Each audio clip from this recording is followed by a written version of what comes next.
I would encourage everybody to put in their questions in the question answer box. And good afternoon. Yes, good afternoon, Namrata. All I want also to, if anything comes up in the middle of the session, like, the connectivity breaks up or the screen goes off or something, just wave off your hand or maybe put something in the chat box. I'll be continuously monitoring the chat box. Moreover, yeah, I see Deepak sir joining in from Oman as well. Hi, everybody. So you'll be able to put your questions again. I repeat again, put all your questions into question answers box. I have also received certain advanced questionnaire from one of our attendees from Nasik. So I'll be also answering all of those questions. Good afternoon, Shambhavi. Good evening, rather. Good evening, Deepak ji. Great. So let us start. My name is Dr. Vishal Sangale, and I'm a psychologist from Brainberg. And my colleague is a pediatrician, Dr. Ruta Sawarkar. So she's the founder of Brainberg Knowledge Solutions, and we've been working in this area for the past 10 years. She has been active for the past 18 years. And I joined her in the year 2010 to take this beautiful platform of Brainberg now where it is. And in this endeavor, we all have strived hard to provide quality service to the mental health in the mental health domain. And particularly today's webinar will be relating towards the aspects of parenting. Parenting as such, we also have had delivered a small assessment to your inboxes since we launched this campaign for the webinar. And you all must have done the assessment. For those who have not done the assessment, please do the assessment after the webinar. So I will be able to send the reports of your assessment to your inboxes. So this is a beautiful way of knowing what kind of parenting style you carry with your students or maybe your pals, your kids. And moreover, it also makes you more aware of how to engage with your kids, and it also gives you insights on self-help and maybe how to channelize a particular way of behavior. So never to make a delay, I will start with the first session, and the session will be taken over by Dr. Ruta. Stay tuned for this journey, this wonderful journey of parenting. Yeah. Namaskar all. So,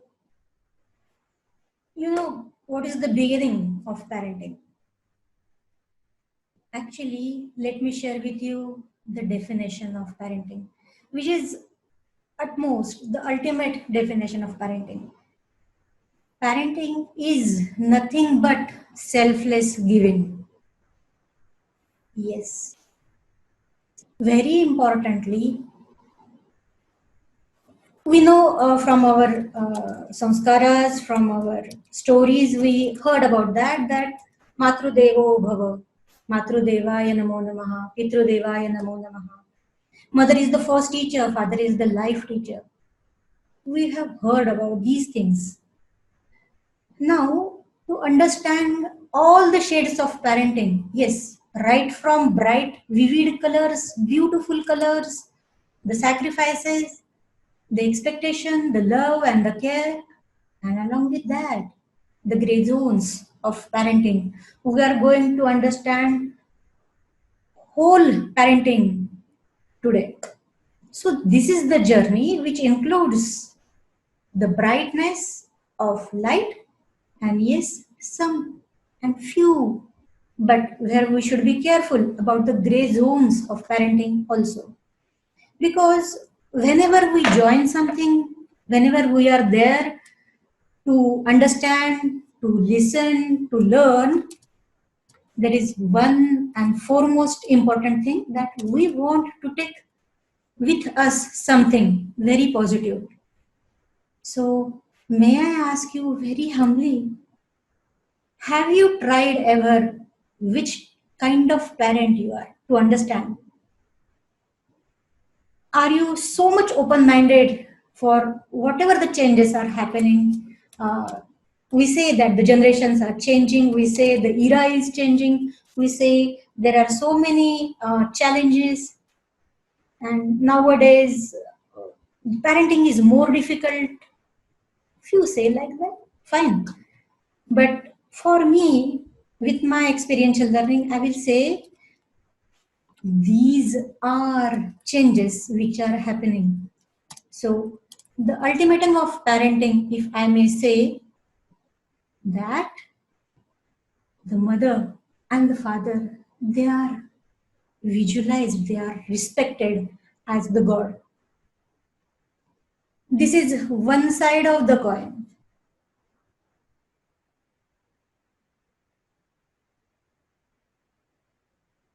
Not able to see. Okay, there. Echo. Okay, am I audible? Am I visible? Okay, fine. So let's continue our journey about parenting. I will just repeat one thing, that today we are going to share with each other, because we all are parents and we are learning. Yes, parenting is definitely learning, because if we say we are parents, there are grandparents which are more experienced and they are more mature than us. Fine.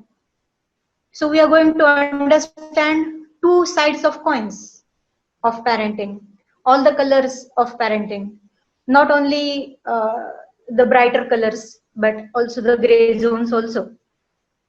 So they say that parenting is selfless responsibility. What is the starting point of parenting? When the husband and wife decide willingly to become mother and father, this is the platform or initiation of parenting. Actually, at that time, this is the conception of the child. So, wellness, well-being of husband and wife is very important. Preconceptional also, during conception, during delivery, and yes, then the upbringing. Even the lactation is more important, very important, because we are giving them all the essences through our genes, through our thoughts, through our emotions. And when the child is in the womb, via mother, the child is receiving food and oxygen. And then only he is. Okay. Is it clear now? So during intrauterine life also, understand the journey. Not only the mother is supplying with oxygen and nutrition, but she is actually teaching the child. That's why they say mother is the first teacher. When she is testing some sour orange juice, the child is understanding the taste of sourness.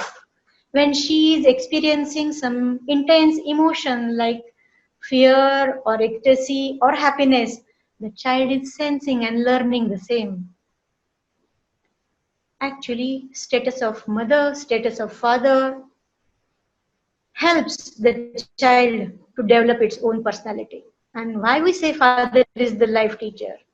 Because father has given his Y chromosome to the child or X chromosome to the child. This is the first step.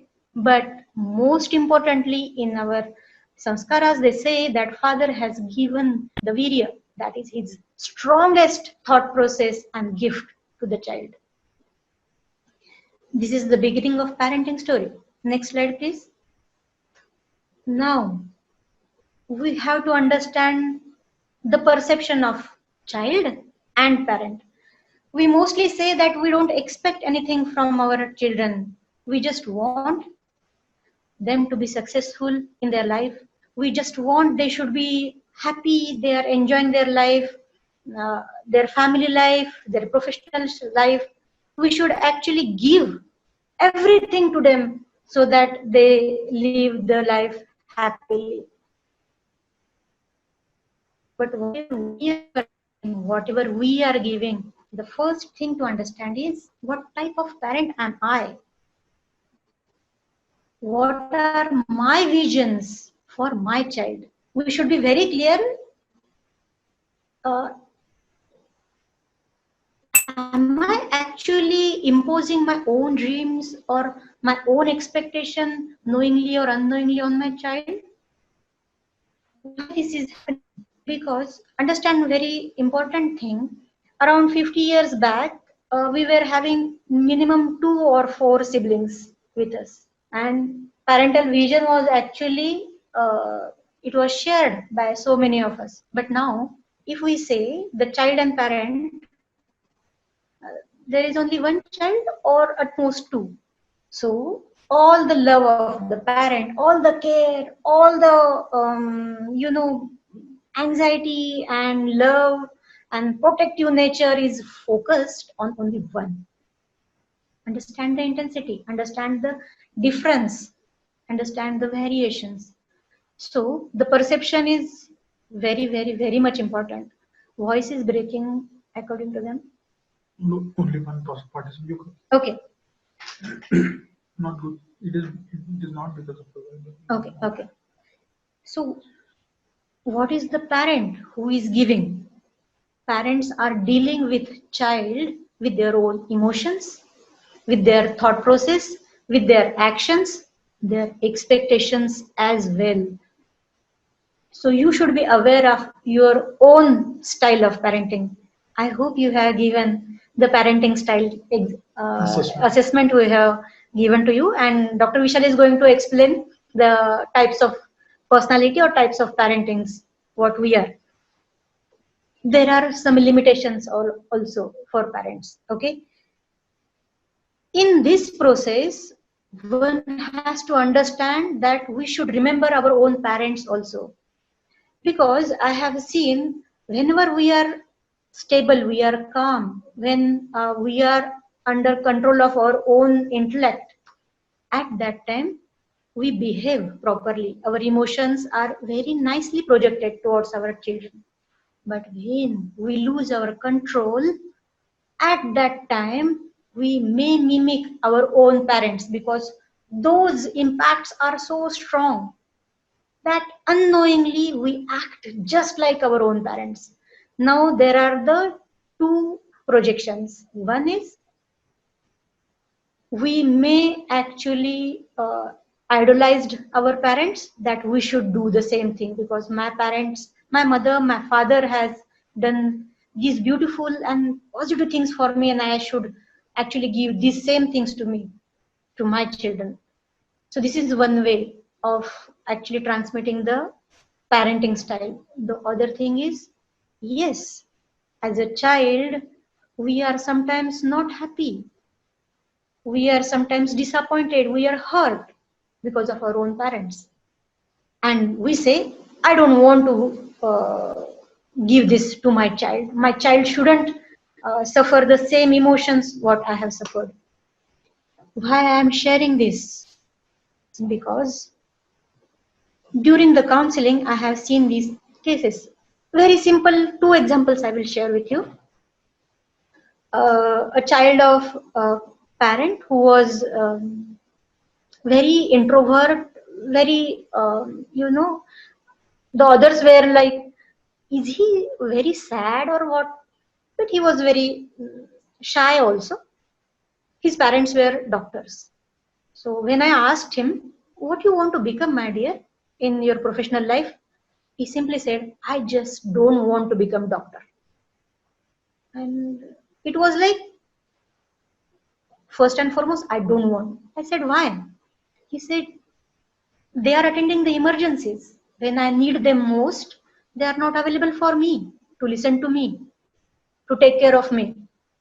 See, this is the perception of a child. This is not the whole story. This is not the 360-degree angle or the circle, but this is perception of a child. So he has decided, I don't want to become a doctor. Now, the other case. A bright daughter, and she was very bubbly and enthusiastic, and she said, I just want to be like my father. Yes, her father was a doctor, and her mother was there to take care and listen to her and give her attention, everything. But she was highly impressed by her father, and she was idolizing her father. So she said, I want to become a doctor. This is the perception of one party. The perception of the other party is also very, very, very important.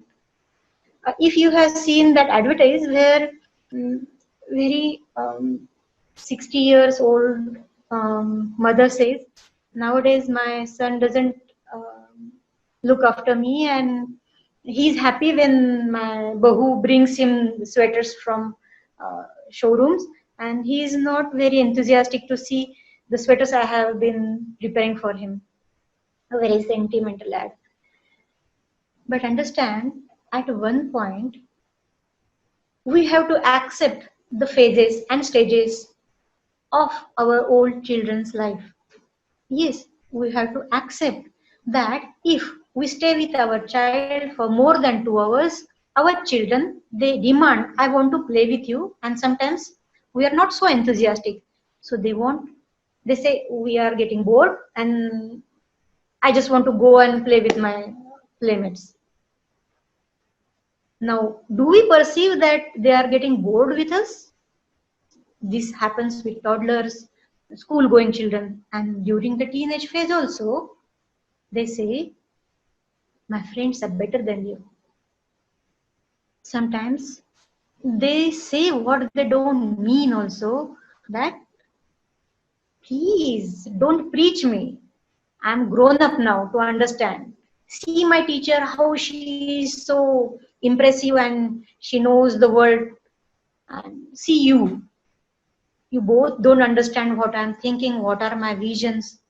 They say there is a communication gap. My parents don't understand what are my dreams, what are my likings. This is again half side of a coin. Again, this is simply a very small perception gap.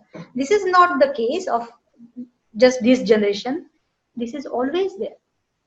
See, Vishal, every 15 years or 20 years, the generation is named. Yeah, so we're going to talk about the generation here. So every 20 years, the generation changes. The generation psychology also changes. Naturally, there has to be a generation gap.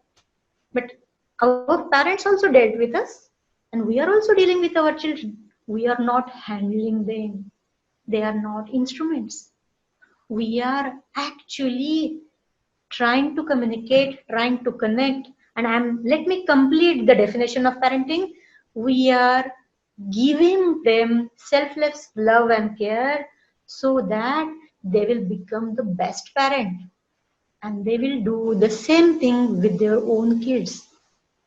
Okay? So without any expectations for us, we are actually preparing the next generation of parenting. So two sides of perceptions. We will understand that in other slides also. But I would like to, or I will love to share about this heredity and gene dance. Vishal has tagged it like bigots like. It's like the secret. What we think intensely, what we dream of intensely, our emotions, our thoughts, when they combine, there is a probability we will get the same. Now, understand a very important thing. We just accept hereditary disorders, right? We simply say that, diabetes is hereditary, so I have to take care. And even I want that my progeny shouldn't carry the gene forward. We simply say, yes, there was a case when one husband was very much tense that I just came to know about skin disorder in my wife's tree, family tree, and I'm very worried that my child shouldn't have the disease. See, we are actually trying to prevent all hereditary disorders. But if you understand that expression of the genes depends not only on the hereditary, but our lifestyle as well. Actually, our lifestyle, our surrounding, our nutrition, our sleeping pattern, they are really important. They play the vital roles in expression of all these hereditary disorders. Now, can we just keep this aside, the disorders? Can we focus on Guna Sutra? Yes, this is the beautiful name given in our Ayurveda, in our Vedas to the genes. So they transmit the guna, they transmit the rupa, they transmit the sanskaras as well. Yes, we say that my husband and me, we don't have curly hairs, but my daughter is having curly hairs because uh, maybe it is hereditary. My auntie is same hair color, or see, even with the iris colors, we say, uh, oh, my son is actually having the same iris color as of my grandfather, golden brown. It is so beautiful. See, we are accepting the genotype and phenotype genes are there. This is hereditary, but very important secret. We may or may not be knowing or accepting that is the strongest impressions, the strong impacts, and the strong samskaras are also transmitted through genes. Sometimes we accept this, say like, actually, my daughter is very nicely singing. I don't remember any of us singing so beautifully. Maybe my great grandmother had the same quality. Same happens with some arts, sometimes with some of the intellectual capacities. We accept this hereditary, but not very intensely like disorders we accept.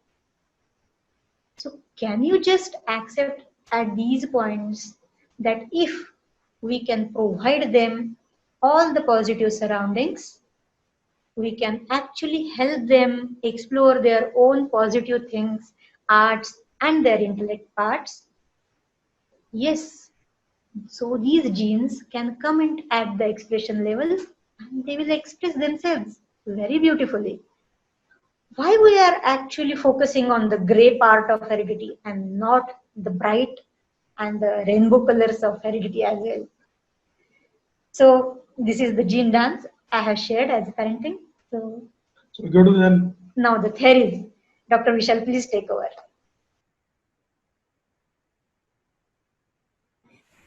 Yes, this is most important. I have told you all the theories and stories and emotions. But now the most important things, practical applications with Dr. Vishal. So am I audible? Yes? Great.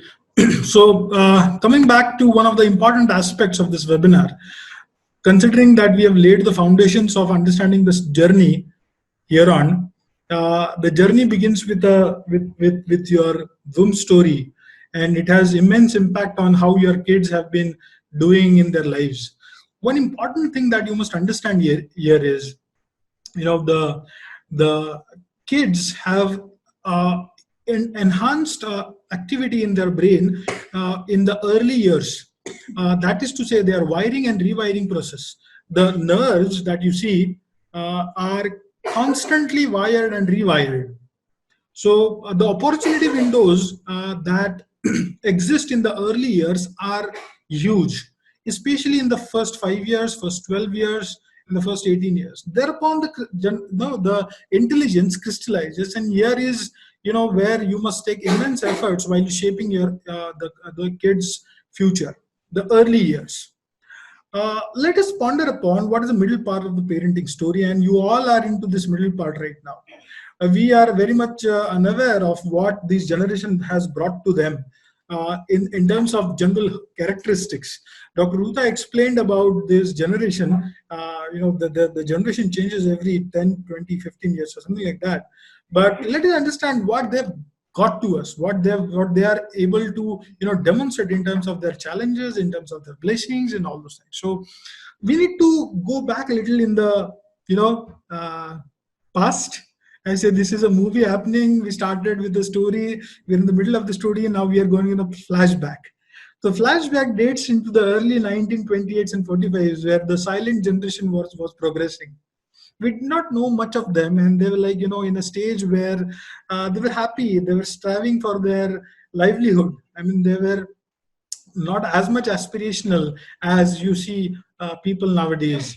They were contented with their, carrying out their livelihood.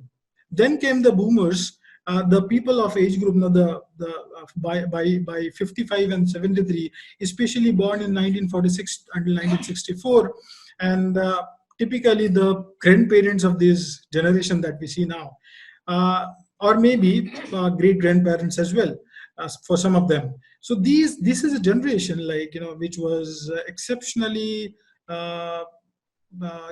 doing things relating to the again to their livelihood. Some of them also belong to this 65 to 80s generation, and this is typically the Generation X, and this has been revolutionizing their not only the livelihood but also the quality of life index. So their focus turned from the from the livelihood to quality of life. So they were striving hard. Most of you belong to this generation, born before 80.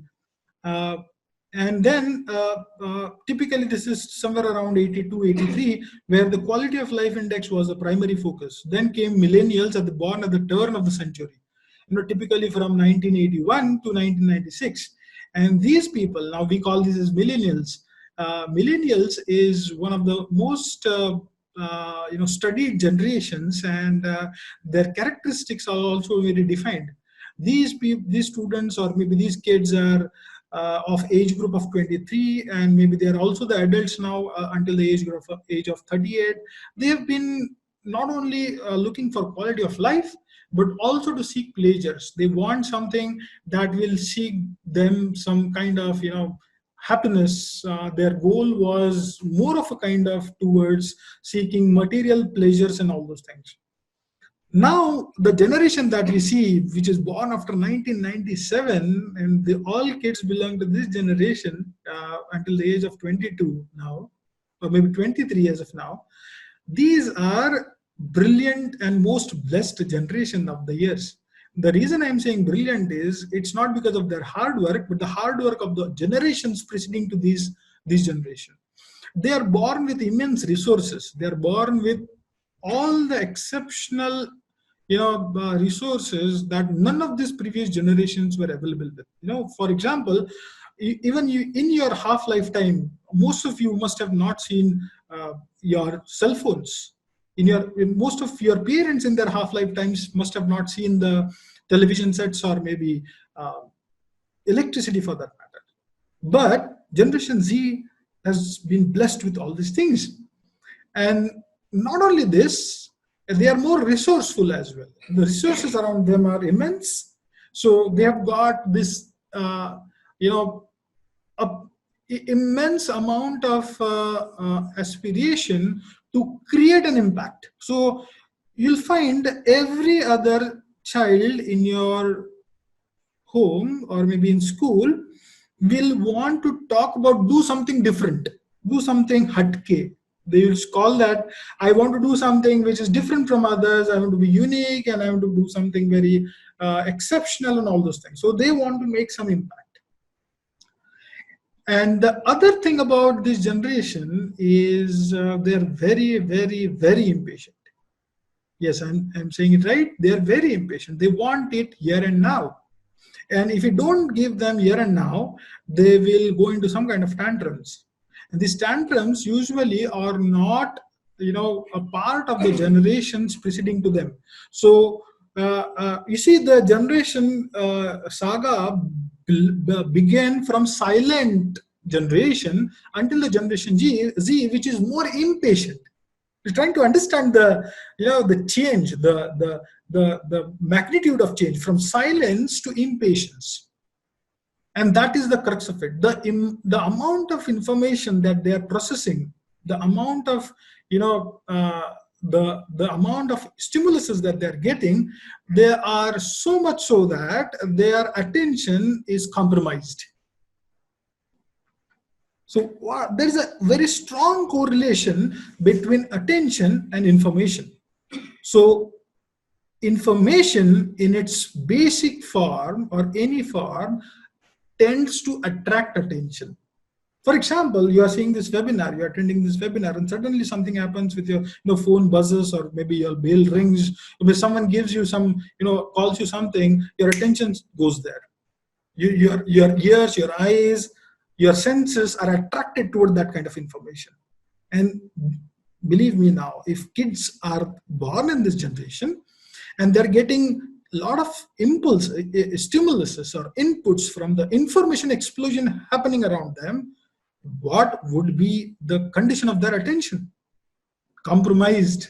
And you all believe that your kids are not able to pay attention to studies, they're not able to concentrate, they're not able to deliver. The reason is not because they do not have the capacity. No. The challenge is with the information that you're loading the kids with. Maybe it's not your fault as well. We are sailing in a time where information or data is power. And nowadays you'll find also making sense of data has become one of the key points. But in any form, data has the immense capacity to change things around you. So that is the things of this generation. So there are some blessings with the generation, and there are some challenges with the generation. Now, how and why how we are deal with it is the next question. So we come to the the aspect of what is the role of social media and internet in the lives of this Z generation, your kids.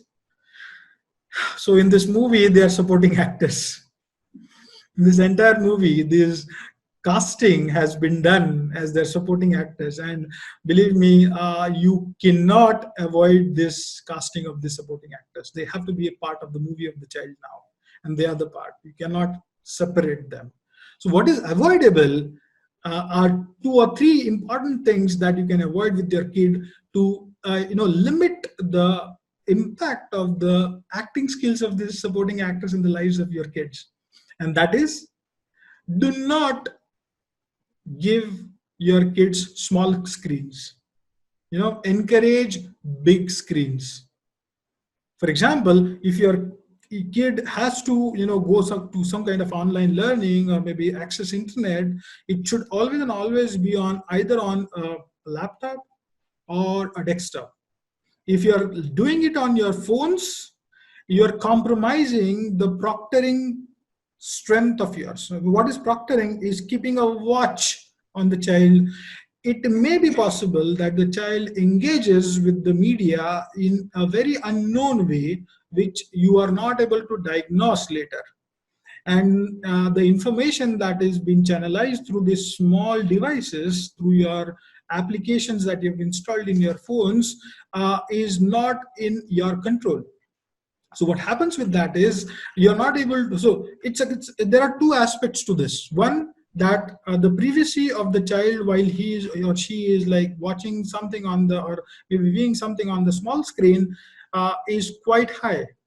While he or she may hide the phone, or maybe deflect the attention or maybe your attention from the phone while just tilting the screen. This is a very mechanical thing. The second aspect to this is while you are actually on a big screen, there is a consciousness. Look for yourself as well. When you are seeing a movie on a laptop, for example, and you're sitting with your kids, it is always difficult for you to hide the content, right? It is always possible the child will tip into the screen anytime. This happens with television. So hence televisions are, I would say, they were a part of your life, and they are a part of your life.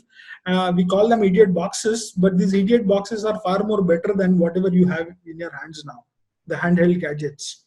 So believe me, the solution to small screen is not no screen, but big screen. You are not able to avoid. See, most of the schools are running online nowadays. They are going, because of this pandemic situation, things have changed dramatically. The best part you can do is always and always provide a big screen. Second thing is the screen time of the child. It's very, very important that you limit the screen time, and the limitation of the screen time will not come with I would say formulating a stricter norms in your family, but educating the child with the hazards, and also forming a strategy alongside it. I've given a small, these, a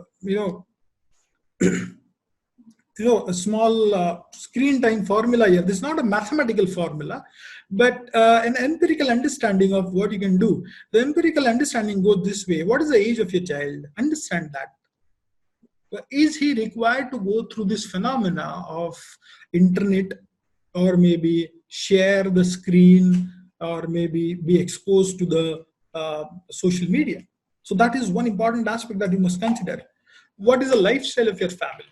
Most of your females, or maybe even the fathers or mothers, give away the gadgets to the kid only because they want to engage themselves in some kind of work. Maybe it is your daily chores, or maybe your office work. And what we do is to not ask your kids to create some kind of disturbance. We give them away with the gadget. And that's where you encourage the use of screen, and then you come back when the child has developed some kind of dependence on the screen. You come back and say he's not ready to give up the screen. It is you who has encouraged it at the first point. Let me be very clear in one thing. Maybe Dr. Ruta has highlighted it. Give them something good to in terms of imitation. Kids learn from two things. One, imitation. Second, observation. Imitation is like you imitate, and this is not only the psychological phenomena, it's a biological phenomena. You may always see your kids, you talk to your son, your daughter, sometimes you laugh like your mother, you sit like your father, you walk like father or mother, something like that. And then you always see that it is not because of that they have it's the phenomenon of imitation. They imitate you. It's not also about conscious imitation. It's a subconscious imitation. Your biology, your nerves have got mirror neurons, which typically imitates the behavior of the person. And the best imitation happens with if the kid has greater affinity towards the person, whatever the person is, like if it is the father, mother, or maybe grandparents, or maybe his friends. Hence you see that kids copy things about everything when they are growing early in their lives. So keep it in mind that when you are trying to control the screen time, it's you first try to reduce the screen time of yours. It's also equally hazardous to you. So that is one thing. So that is family lifestyle. And how the gadget is used. As I said, the gadget has to be a larger screen, a big screen, not a small screen. And that will amount to the right time of screen that your child should be given for. So, and this is not a mathematical formula, I tell you. This is, you have to derive the understanding from your own way. As far as social media is concerned, every social media has got a guideline to for its usage in terms of age as well. So do not expose. I've seen parents making pages, maybe making accounts of their younger kids, like 5-year-old, 7-year-old. And what they're doing is they just want to make sure that they're getting into some kind of competition with reality shows and maybe the contest that happens in their towns and cities. Do not encourage this kind of thing. Social media is, it's a boon in terms of information sharing, in terms of journalism, in terms of voicing your concern, in terms of society. It has got its own limitations and challenges as well. I would encourage social media to be used in the context of what you want to make sure you have to deliver, not as a part of your entertainment policies. So as far as these two things are concerned, be very vigilant in these things. Then we should ponder upon certain things. I would be happy to answer most of the questions around this. The current pandemic has created an unfortunate set of events. You must have seen that past 2 months or more than that in India has been a lockdown, and world over the situation is gripping with uncertainty and hopelessness. I would believe there is always a kind of hope in everything. Hope does not die.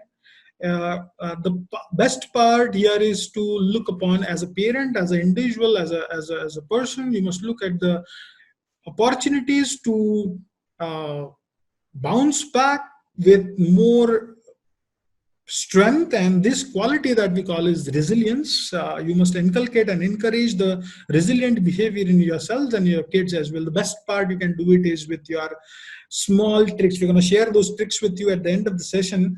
But current pandemic has also done one big thing to us, is it has changed the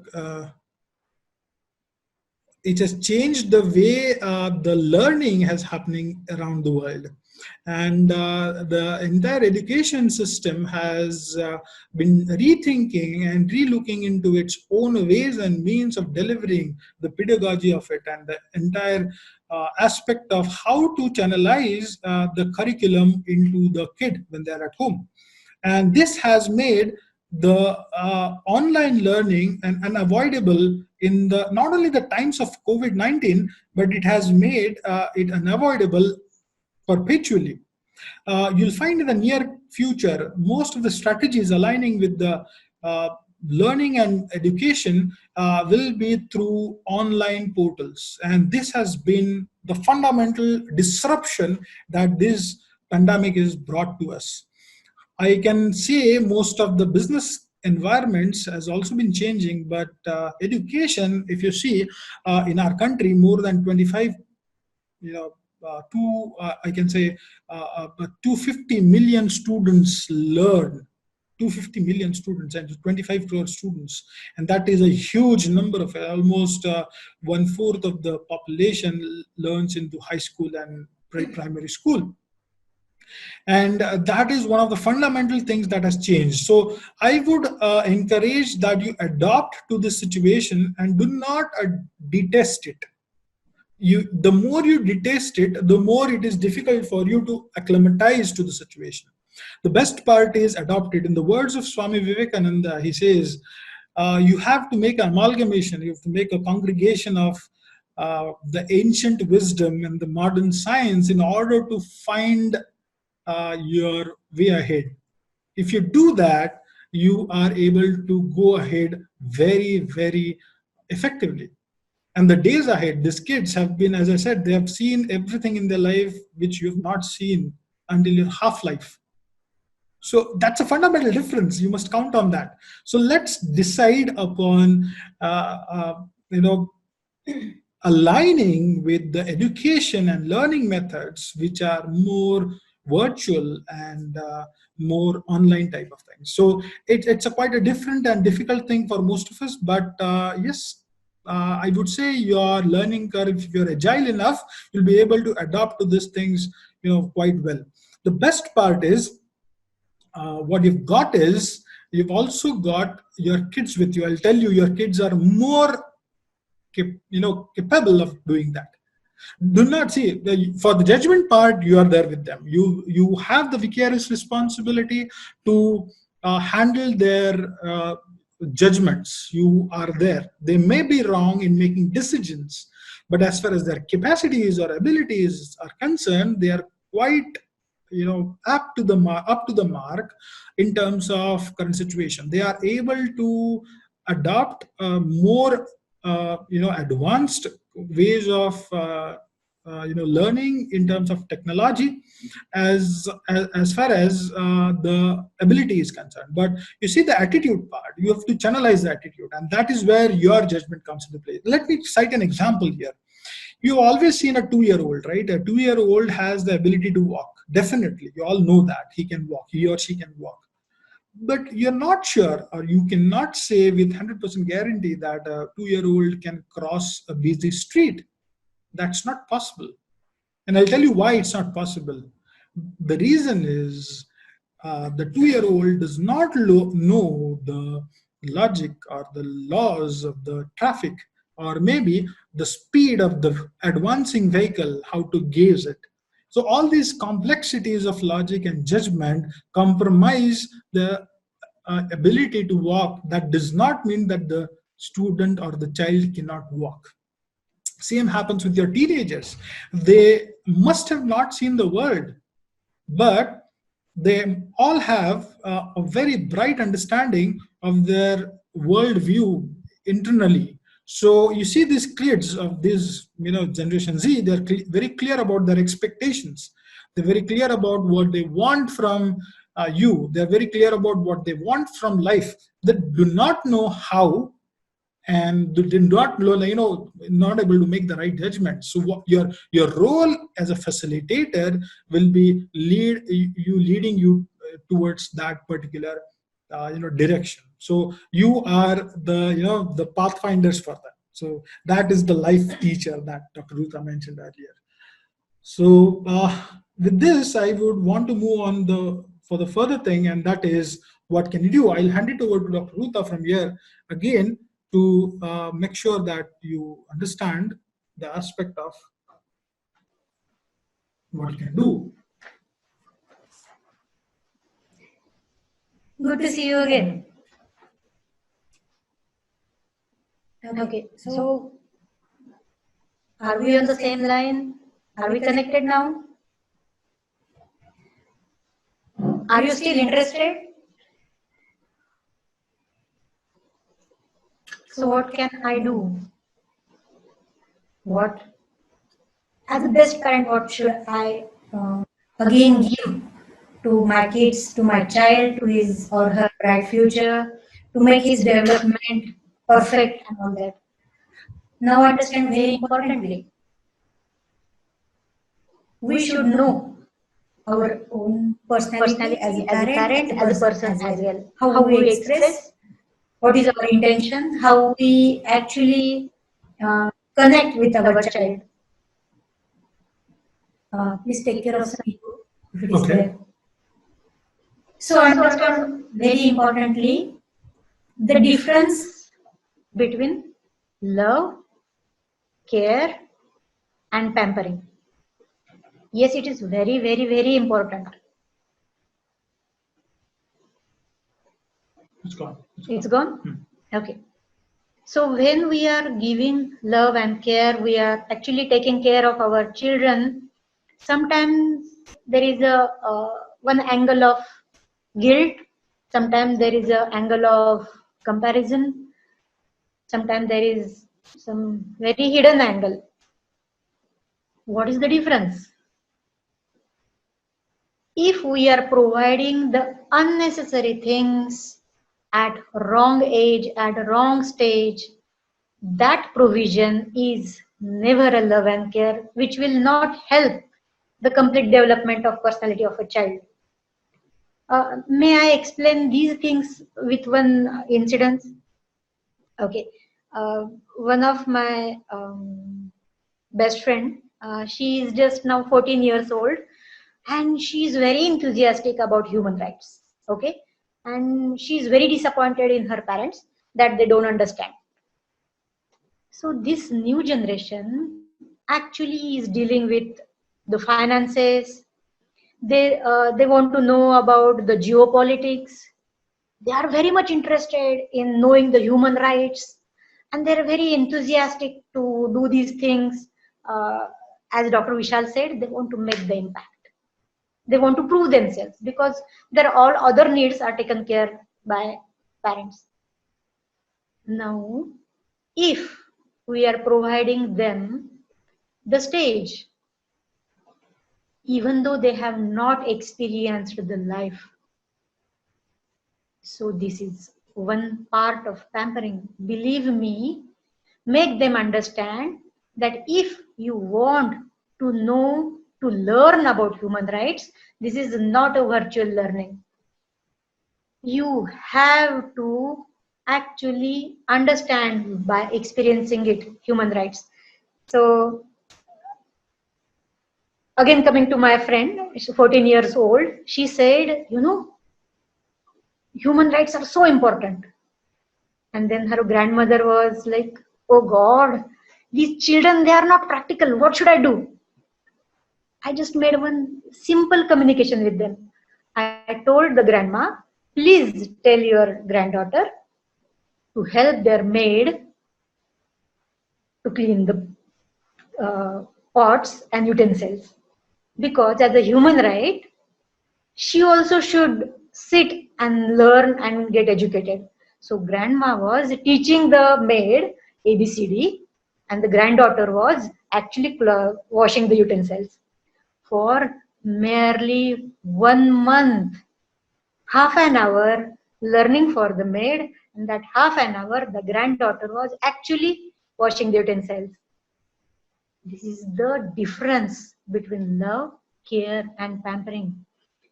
Now my best friend of this 14 years old, she knows that human rights are not the way of saying the words, but doing the actions. Yes, one of my colleague, he is very, stable financially and he has got the successful career life. But to indulge the positivity into his son, to make him understand that the food is so important, you shouldn't waste the food. He requested his son to work in the field, how the crops are grown, how to work in the farm and see how the farmers are actually doing these things in spite of summer or rainy seasons. And when that child learned with a hard way the lifestyle of farmers, yes, it was very easy to make him understand, please don't waste your food because it has the value. What I mean to actually say that this generation is very enthusiastic, is very energetic. They are really good. They want to do very impressive things, but with a good intention. But what they are lagging is they are doing the things virtually. They are understanding or learning the thing virtually. But this communicational gap should be filled with actually making them learn with experiences. So Mahatma Gandhi has actually explained about this, that learn, work and learn. This is the new pattern of understanding and learning. So unnecessary comparison, unnecessary provision of gadgets or the toys or the material things, be aware of. If there are behavioral issues like tantrums or hyperactivity or hypersensitivity, be practical. With complete patience, listen to them. This is the key point of treating all the 99% behavioral issues. Yes, again there is a communication gap. See, the parents came to me that they are tense because they are suspecting their daughter is having, what they said, affair with somebody, and maybe it is intercaste. Now understand, this generation don't actually entertain these things. They are very broad-minded. So when I listened to the second part of coin, the doctor said, "Oh no, I'm not going through any of these things. My parents, they are worried." But she didn't say worried. She said they are suspicious of me and I am hurt. My other friends, they are using the online dating app, and I'm not doing that. See how good daughter I am, and that they are not understanding. See, this can be cleared at our home, or sometimes we can take the help of some expertise. Only positive communication, patience, and careful listening is the key. I will explain you a very small and funny thing. Uh, One of the mothers said to her daughter, "Oh God, you are putting on the weight. This is not good. This is the problem when there is a problem when you will get married." Oh, the daughter was offended too much. She said, "Oh, this is so inhuman. This is insensitive. Why my mother said like that?" I said, her expressions are a bit wrong, but her intentions are absolutely right. If you are putting on the weight, it may lead to PCOD. You may have menstrual cycle problems. So deal with your weight. When you are perfect, you can work during your menstrual cycles. Otherwise, you will have the low backaches. And when I explained this, she was fine with it. So what can I do to my child is try to learn their language, try to know their actual feelings and thinkings, and patiently listen to them. So next, to do or do not to do, it's very simple but very important thing. Trust your kid, respect them. Nowadays, they really need the space, personal space. You have to give that, but please connect with them. Ask them, "I'm worried about you. I want to know what you are doing." Don't do jasusi. They get very much offended. Simply ask. Sometimes they are so practical that we think they are blunt. I will explain again a very one cute story. Father was always coming at 11 p.m. and he was like, "Oh, I'm unable to spend time with my kids. I'm so sorry about that."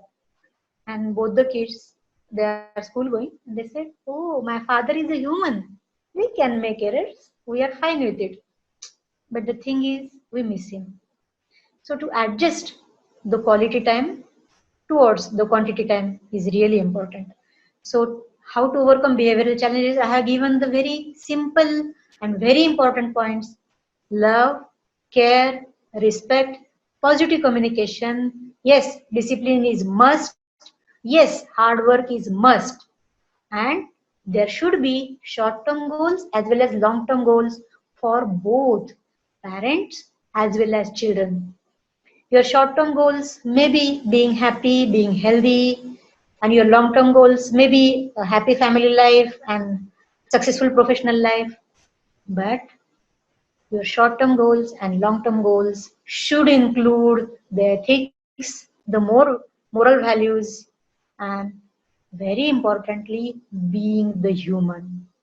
These virtues are really, really necessary for both of us.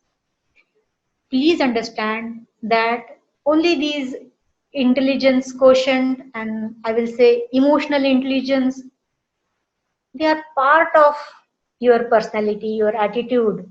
But when you are dealing in the life or in your professional life also, your honesty, your transparency, your hard work, your dedication, your leadership, these are golden parts of your personality.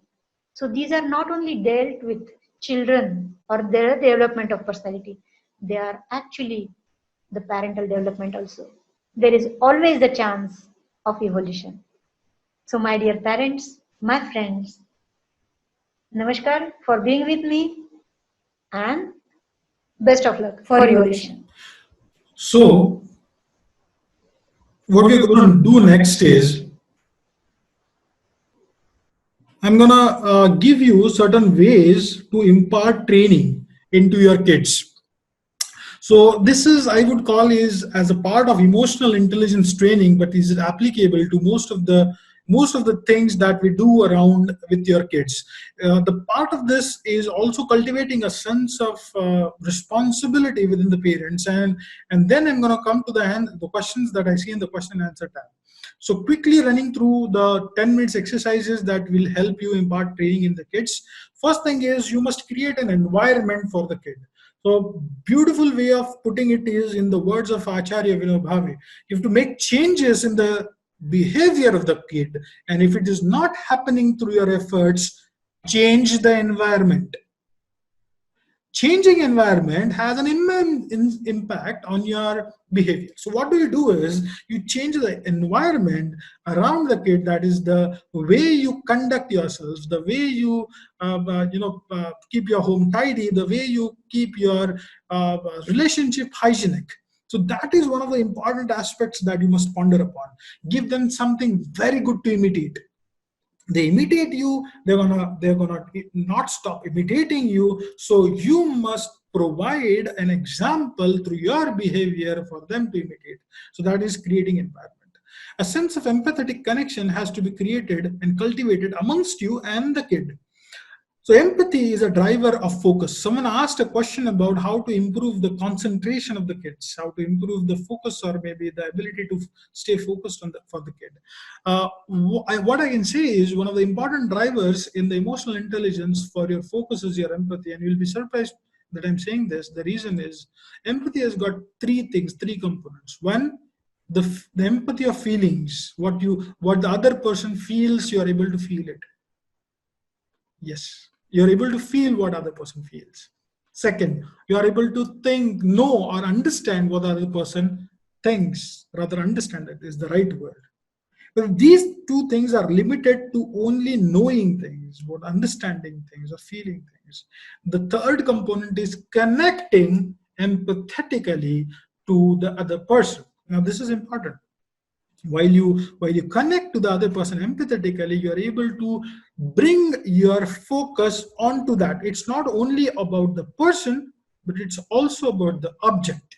So if the kid wants to learn some new technique, new skill, he's reading some book, or she's engaging in some kind of activity, the best part is you must develop this empathetic connect of the child with the environment, or maybe the activity or the person that the child is engaging with. How to do it is again a good question that may raise up in your mind. The best part of developing empathetic connect is love, compassion. You may be surprised, we are coming back and round against love and care, but these are the keys for entry of any of the person's mind. If you are able to love someone, you're entering the mind of that person. It is one of the best universal passcodes. Passcodes I mean to say is the keys to enter in someone else's heart is love. And the larger part is how to know you see, mothers know their kids better because love. No other reason. It's not logic, it's not grace, it's not blessing, it's love. So believe me, if you have to develop that sense, try and cultivate the sense of compassion and love in the kids so that they handle gadgets better, so that they handle objects better. They engage with their books in a respected and compassionate ways. These are subtle but very impactful things. The next thing is train your child in creating the awareness between stimulus and response. In simple words, this is called as turning mature. When you have an impulse or a stimulus that is raising, to react to this is immaturity, but to respond is maturity. And to delay the gap between the stimulus and the response is creating an adequate time for the child to think and respond. So thinking and responding, or a thoughtful response, is what is required.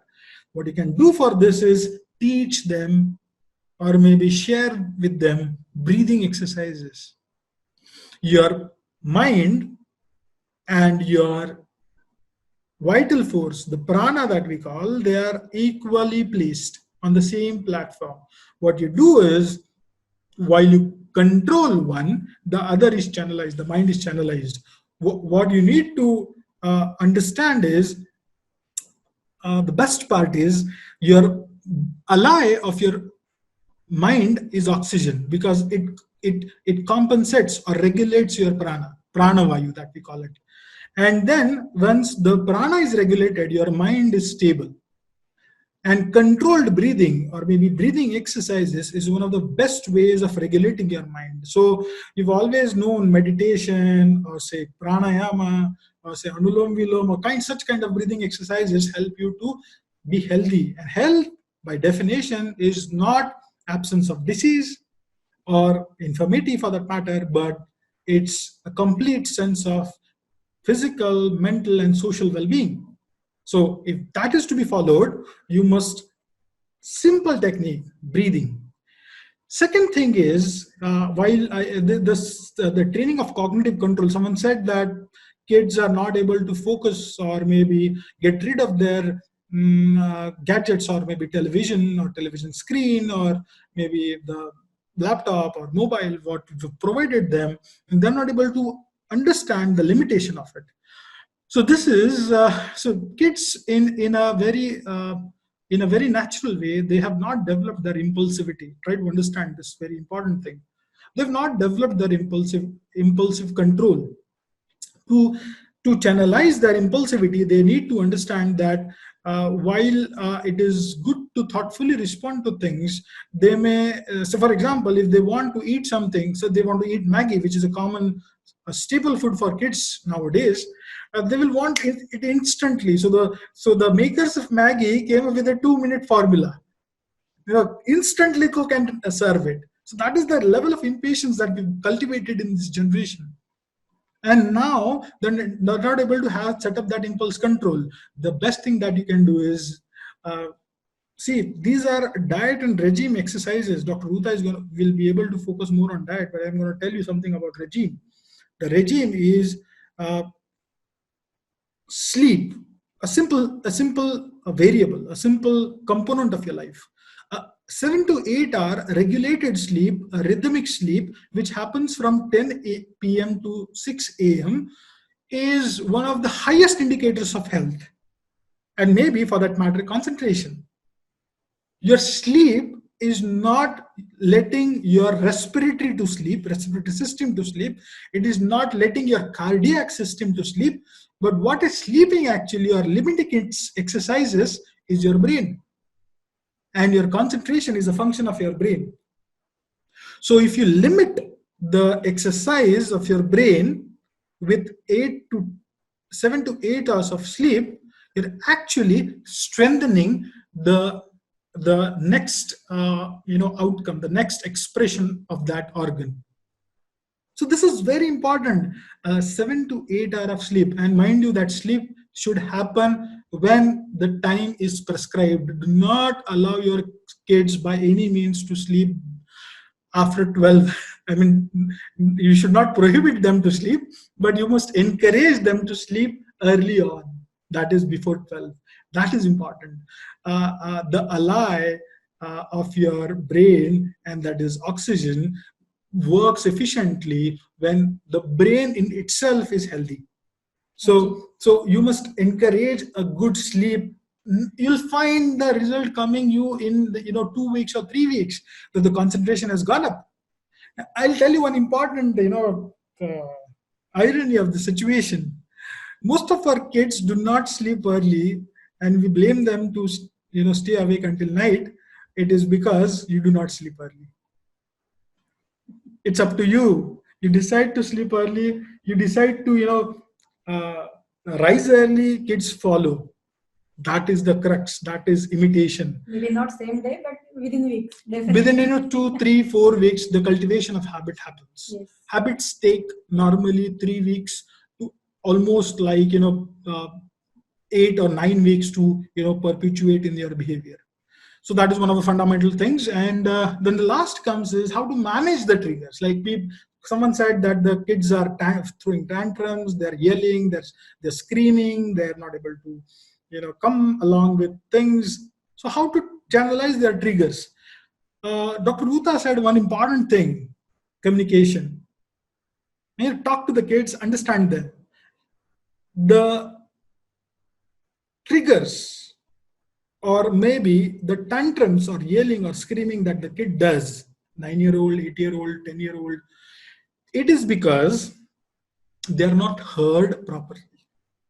That is not to say that you're not hearing them. I mean to say they're not understood properly. What is understanding? The understanding props up from their perception of what the situation is, and not your perception of the situation. That comes from adult matured thought. Think about an 8 or 9-year-old who is looking at a situation from completely different viewpoint, and you not accommodating to that viewpoint, creating a tussle between your relationship, and you're landing into some kind of disagreement, and then it grows up. It will not die down. The best way is listening. Listen to them first. Hug them. That's the beautiful part of it. Your touch to your kids secrete a kind of hormone, and that is oxytocin, which is a care hormone. So maybe affinity grows about out of that. So that is one thing. So communication, 99% of quarrels that happen in any relationship is because of communication turned worst. There is no substance in any disagreement between two people unless and until the communication was right.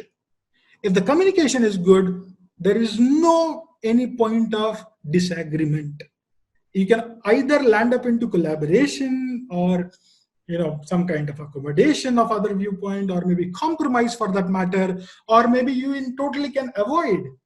But there cannot be a state of tussle unless and until there is, you're not hearing the person out. So same applies to the kids. Treat your kids as young adults. How do you treat with a 2-year-old, a 3-year-old? Think of the child as if he's a grown-up. What comes to it is a beautiful understanding of individuality. That child is an individual, a complete being, which has got everything except for the chronological age that you are in. And the chronological age brings about experience. That is the only lagging with the child. The rest of the things, you are into the same environment, same era, same information is coming to both of you. So the best part is engaging and understanding the kid. So with this, I'm going to turn it to the question answer session, and we have got a list of questions that has come up. I must have answered some of your questions by Namrata. Yeah, I would want Dr. Ruta to come in and again. I just wanted, are you going to explain the type of parenting?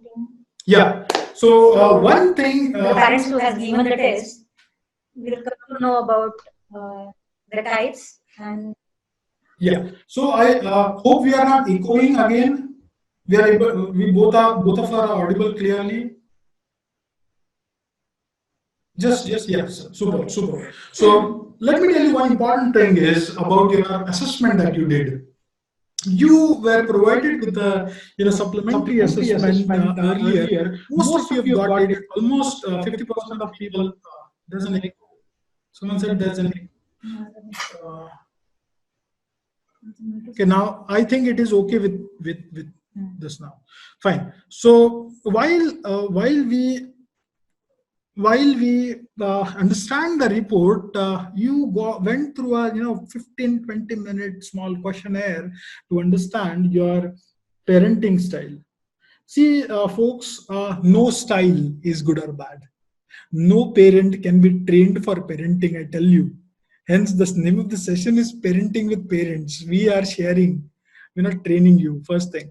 So if I were to share my insights into parenting, it comes with lot of responsibility and understanding that you all are grown-up parents, some of them of like 10-year-old, 5-year-old, 10, 15-year-old, 20-year-old maybe.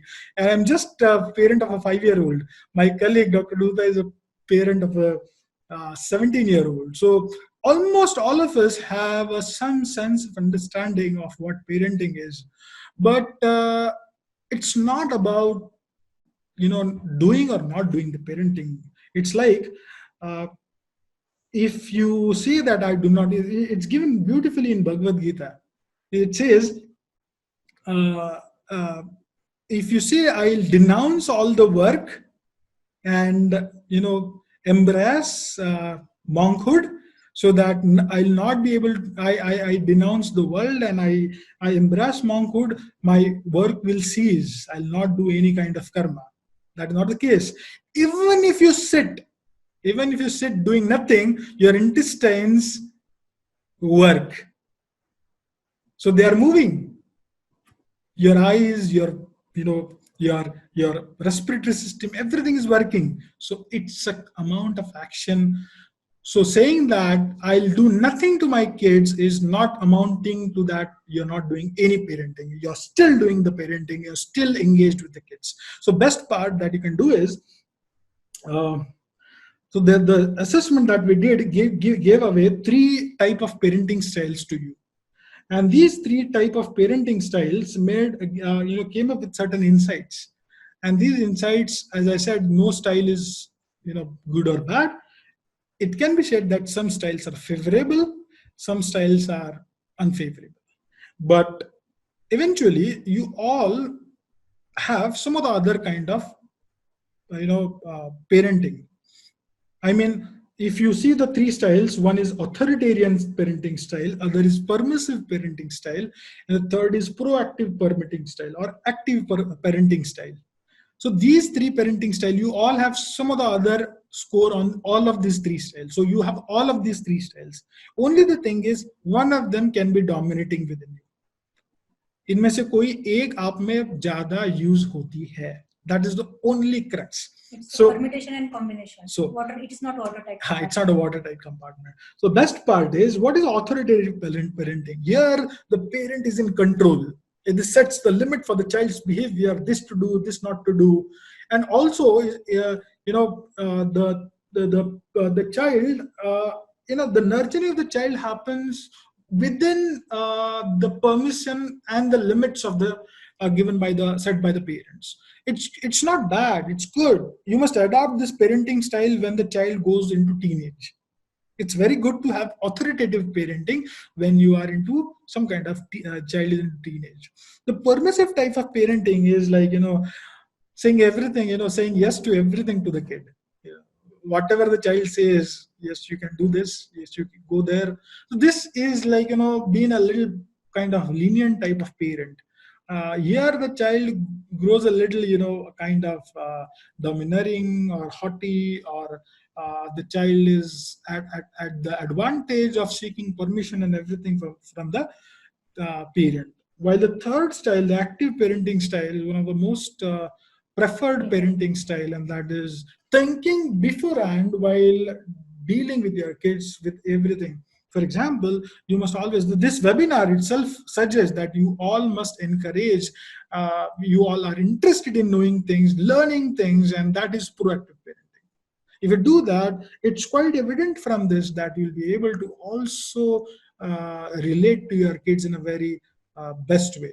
If you want more insights into this parenting styles and the things, we are happy to provide you the detailed report.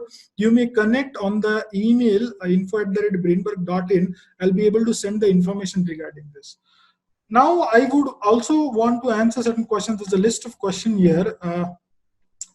One of the questions was from Sheetal. She's asking how to get rid of TV, mobile, and how we would motivate kids so that they should take interest in other things like reading, learning, and new things. Sheetal, it is important that you understand one important thing, and I know Sheetal personally. She's a good friend of us. She's our Guru Bhagini as well. So Dr. Ruta is also very well acquainted with her. So best part is, as I said, you cannot take away these gadgets from the kid's life. The best thing is limiting its usage. If you are someone from the family is constantly glued to television or maybe glued to uh, mobile or maybe gadgets, then it's difficult for the kid to logically think about getting rid of it. So very simply, your actions are most important. Sheetal, if you are reading around 1 hour your books and they sense that you are enjoying the reading, and if you are enjoying the cooking, so they understand that only playing the games on a mobile or only watching some movie on a mobile is sometimes boring. Rather than enjoying the book and cooking and helping you in those course, to make them experience all these smaller important things with their panchendriyas, with their five jnanendriyas also. So they will love to observe you and then to mimic you also. Okay, there's a question from Aparna. Aparna says, what can be done if my 5-year-old daughter is following grandparents' eating food habits, and actually food habits of grandparents are not healthy? How can this be dealt with? So it's a very difficult situation. You are in a catch-99 situation. You're not able to go against your parents, for that matter, the grandparents of the kid, and then you also want your kid to have a good thing. Now, the best part is, again, I said, you need to communicate with your grandparents, with the Or parents. explain to your children about the good food habits, or take help of some expertise which will explain what are the nutrient foods, how they help your body and mind to form a healthy being and improve your immunity and stamina. Yes, logical explanations are very applicable even to the 5-year-old kid. They accept, they understand, really. Just believe in them. Rather than talking negatively about their grandparents, that they are not taking good foods, don't follow them. Oh, your brain doesn't understand the no. If you close your eyes and say, please don't see the red face monkey, you will see the red face monkey. So, in spite of telling them, don't eat the same food as your grandparents are taking, request them and make them understand the good food habits, and you also practice the same, so they will follow you. Okay, now I'm going to share a small technique which will answer almost all the questions of your kids, some of the questions that are live still.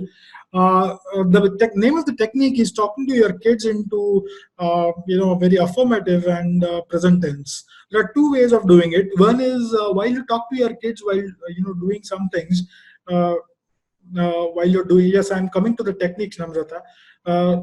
While you are talking to your kids, you must always get some things done from your kids which are productive, which are good for him or her, and which needs to be done because it is beneficial for everybody or maybe the kid as well. The best part is talking to the kid in a polite, humble tone, in affirmation. I can tell you, affirmation is one of the key ways of doing it. That is to say, in present tense and positive way, and without making a negative connotation like no, never, not.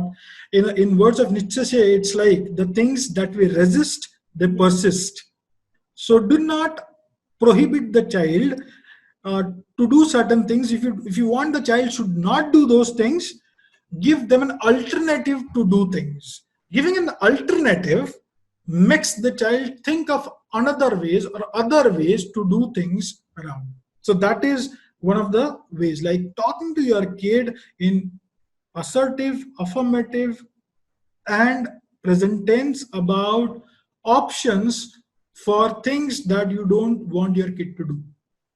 You must not say, so the child wants to say, stay awake until midnight, and he is like, not ready to go get rid of this habit. What should you do? First thing, demonstration of your own habit. Second, talking to the kid very empathetically, making him or her understand the challenges of staying awake, talking to the kid about what benefits the child gets when you cut down the early mornings, the late morning sleep, and add to the early, night sleep. That is the crux of dealing with the kids. First thing. Second technique. This is a technique. Why is I'm saying technique? It's language that makes an impact with the child. Very important. So the next thing that you can do with the kid is, the name of the technique is sleep talk. Sleep talk is in the first part of the sleep, when the child is into rapid eye motion sleep, the superficial sleep, where the dreams come in. You must you can place one hand on the forehead of the child, one hand on the chest of the child, and talk to the kid as if you are talking in terms of a bedtime story. Okay, there's a moral coming out of each story, and the child goes asleep. The moral is ingrained in the brain of the child, so that it is demonstrated in the behavior of the child. So what you have to do is, here also you have to apply two principles. You have to make sure that you're talking to the child first in affirmation. Yeah, the second technique I'm telling you is, while the child is while he goes to sleep. Suppose the child sleeps at 10 o'clock. In the first half an hour of the sleep, where he or she is into superficial sleep, not a deep sleep, you have to touch the forehead of the child, and you are making the child sleep, patting the child, and then talk to the child about the aspects of positivity that if we impart in the child. This has to be into present tense, Most importantly, present tense, and in affirmation. Like, you want your child to be strong. Don't say that my child is not a weak child. Say, my child is a strong child. And second, while you want the child to, the second rule is, don't say my child will be a strong child. Say, my child is a strong child. So present tense and affirmation will help. This is a small technique. I think for Hridaya and for Dushyanta, you can make these positive sentences and request them in the REM sleep phase, and you can solve the problem.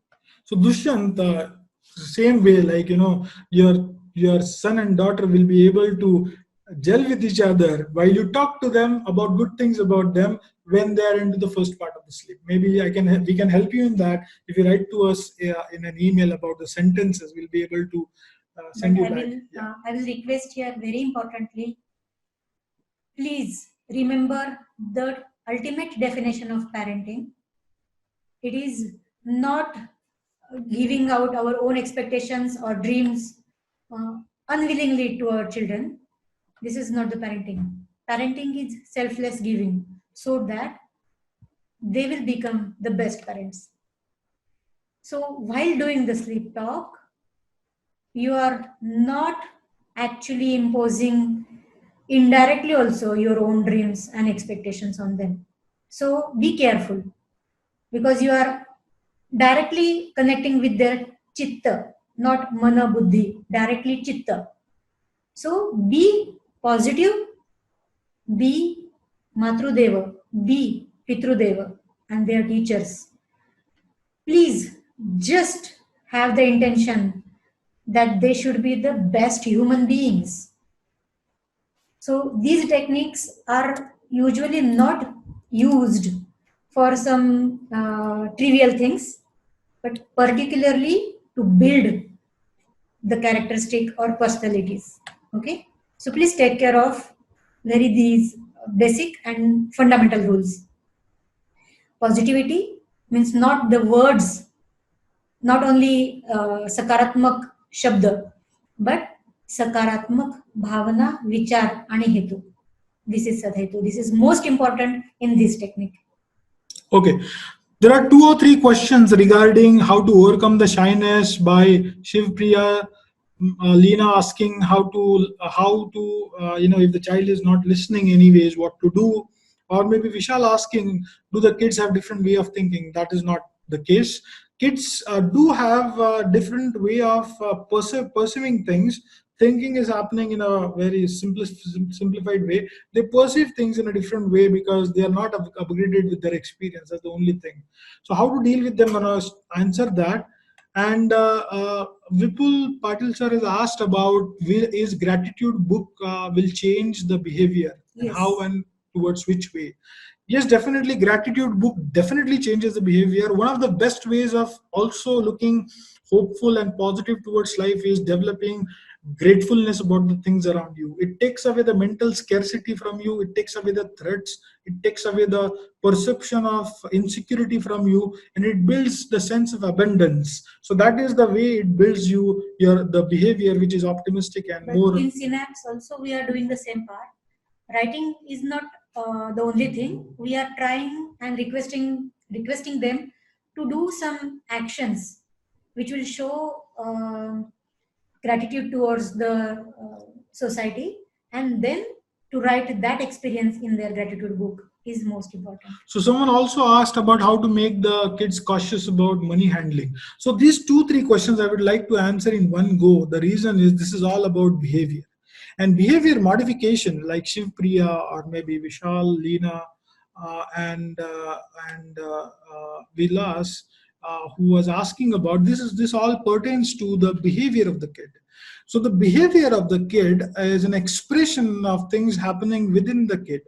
So within kid is all full with the information or wiring or maybe the basic units of behavior, that is thoughts and emotions, that exhibit through the behavior of the kid. So I would encourage, if the child is not listening, or maybe direct him to particularly develop a money conscious behavior, or the kids in terms of behavior exhibiting like shyness. You have to talk as with this technique. I would encourage everybody to follow, adopt to this technique of sleep talk, which will help you to channelize the behavior. One of the thing is, we have shared with you affirmative talk with the kid. Second, you can do sleep talk methods. Third, we just talked about the gratitude building exercises. One of the participants came up with very good insight about it. So getting into gratefulness about the things, determining the set of value that it brings to your life, is one of the best ways of doing it. So that is it. Sachin Sakarwar had asked hours about online. So how many hours are okay for online learning in this pandemic era for a child of 7 years with big screen? So yeah, this is an interesting question. I'm telling you this. There are various limits for exposure for online viewing of the content. Like for example, the DSM-4 criteria, the Diagnostics and Statistical Manual, revised version uh, of mental health, prescribes that the screen time should not exceed in any case 5 hours, not in 5 hours. So that leads to mental disorder. Some kind of mental disorder, I mean to say some kind of neurological problem like anxiety, like kind of some kind of like insomnia or something like that.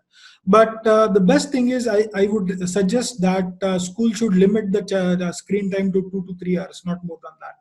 So that is the best thing, and that into divided breaks. This is most important. So you can say that 2 hours or 2.5 hours of viewership with break in between is must, and that is the ideal way. 7-year-old, it should be a little lesser again, I can say that. So that answers your question. And along with that, some of the eye exercises, breathing exercises, just walking into the nature will actually deal with whatever the synaptic junctions they are getting wired and fired. They will cool down. Kavita is asking, she's not received the test link. We'll be sending it maybe if you have registered, today. We'll be sending it by today evening. You'll be getting the test link. Ramya is asking, my baby is 1.5 years old. She hesitates to eat food. We try to engage her with books, toys, household articles, and bangles to pins. She is still 1.5 years old. So what kind of, I mean, it's important that you understand what is the intake of her, first of all. Even you should understand what was the root cause. Sometimes maybe she has regurgitated, or sometimes maybe she is like just while deglutition, respiration and deglutition, these things may not be comprehensive in some of the kids. So please take care of these things, rule out anything with help of your pediatrician. Sometimes even the small size of tonsils also make some throat pain and deglutition problems. So rule out the physical parts and then deal with the emotional part. Whether the child is not liking the test, take care of that part, and then you can actually take help of sleep talk. It will help. Rami has also asked about the sleep habit for her child. I would encourage her to make sure that the child sleeps anything between 9 p.m. to 10 p.m. because she's too young to, she's actually into early childhood, and she should sleep in the afternoon for at least 1.5 hours to 2 hours. Getting up in the morning from like 7 to 8 a.m. is a good practice. Yes. So this will help her to also develop a habit. So that is it. Yeah. Thank you. Thanks a lot. Yes, Meera. Thank you.